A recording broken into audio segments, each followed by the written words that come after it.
बिस्मिल्लाहिर्रहमानिर्रहीम। अस्सलाम वालेकुम। माई सेल्फ एडवोकेट मियाँ सदिया वास्ते और आप देख रहे हैं हमारा YouTube channel daily law point. आज मैं बात करूँगा जो टेस्ट ट्यूब बेबीज़ हैं उनके हवाले से कि उनका लीगल स्टेटस क्या है और इस्लामिक स्टेटस क्या है, क्या पाकिस्तान में उस हवाले से कवानीन का हम जायज़ा लेंगे। तो मज़ीद बढ़ने से पहले चैनल को सब्सक्राइब कर लें, वीडियो को लाइक करें और शेयर करें। टेस्ट ट्यूब बेबी एक सरोगेसी होता है। एक टेस्ट ट्यूब बेबी जिसे हम अमूमी तौर पर IVF भी डॉक्टर कहते हैं, इन विट्रो फर्टिलाइज़र IVF, ठीक है। इसके मुख्तलिफ प्रोसीजर्स होते हैं IVF टेस्ट ट्यूब बेबीज़ के, ठीक है। तो इसमें मुख्तलिफ प्रोसीजर्स होते हैं कि एक तरीका उसमें जो है वो पाकिस्तान में जायज़ है, उसको फेडरल शरीयत कोड ने लीगल करार दिया है। इसमें 2017 PRD 78 पेज है फेडरल शरीयत कोड का। इसमें एक पटिशन थी फ़ारूक सदीक वर्सेस मुसम्मद फरजाना नाहिद, जो कि 16/2/2017 को डिसाइड हुई और इसमें उन्होंने हेल्ड किया गया कि सरोगेसी जो है वो इलीगल है, गैर कानूनी है, गैर इस्लामिक है। और जो टेस्ट ट्यूब बेबीज़ हैं और इन विट्रो फर्टिलाइज़र के ज़रिए जो बच्चे पैदा किए जाते हैं, वो भी एक उन्होंने हालत बताई हो, उसमें वो जायज़ हैं, उसमें वो ठीक हैं। इसके अलावा जो बाकी मामला तो उसमें वो बिल्कुल इलीगल हैं, नाजायज़ हैं, ठीक है, और गैर इस्लामी हैं, ठीक है। जो चीज़ उन्होंने बताई वो मैं आपके सामने रखूँगा।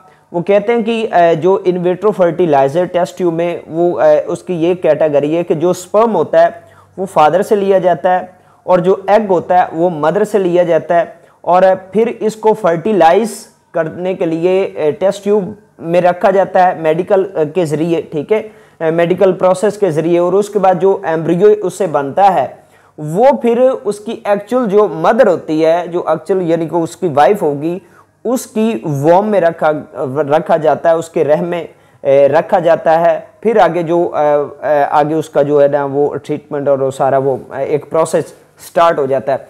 तो इसमें उन्होंने एक वजह बयान की कि इसमें चूँकि जो स्पर्म है ये एक्चुअल फादर की तरफ से है और जो एग है ये भी एक्चुअल मदर की तरफ से है और एक्चुअल मदर की ही कोख में, उसके ही पेट में बच्चा पड़ रहा है। तो ये जो प्रोसेस है ये इलीगल या against the injunctions of holy Quran and sunnah ये नहीं कहा जा सकता, क्योंकि इसमें जो फादर भी स्पर्म भी एक्चुअल फादर की तरफ से हैं और एग भी एक्चुअल मदर की तरफ से हैं।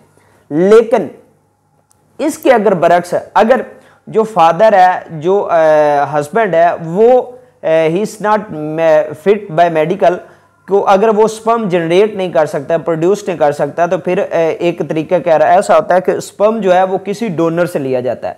डोनर से स्पर्म लेकर किसी थर्ड पर्सन से, तो जो उसकी वाइफ होती है उसका एग लेकर दोनों को फर्टिलाइज करते हो टेस्ट ट्यूब में और जो एम्ब्रियो बनता है उसके वॉम में रख दिया जाता है। ये इलीगल है, ये गैर इस्लामिक, क्योंकि इसमें जो स्पर्म है वो किसी थर्ड पर्सन से लिया जा रहा है। या अमूमी तौर पर ऐसा होता है कि जो वाइफ है वो एग नहीं बना रही होती, ठीक है, तो उसका जो स्पर्म है वो एक्चुअल हस्बैंड की तरफ से लिया जाता है और जो एग है वो किसी थर्ड पार्टी, किसी थर्ड लेडी से लिया जाता है और फिर उसको मामला करते हुए। लेकिन ये भी गैर कानूनी है, ये भी इलीगल है, ठीक है। तो इस हवाले से फेडरल शरीयत कोड ने कहा कि इस हवाले से पैनल प्रोविजंस लाएं, इस हवाले से कवानीन बनाएं, ठीक है।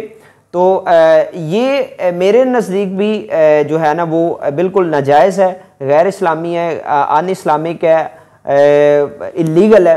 तो बाकी आप खुद मामलात को समझ सकते हैं। दुआ में याद रखिएगा, वीडियो को लाइक करें, सब्सक्राइब करें, शेयर करें। अल्लाह हाफिज़।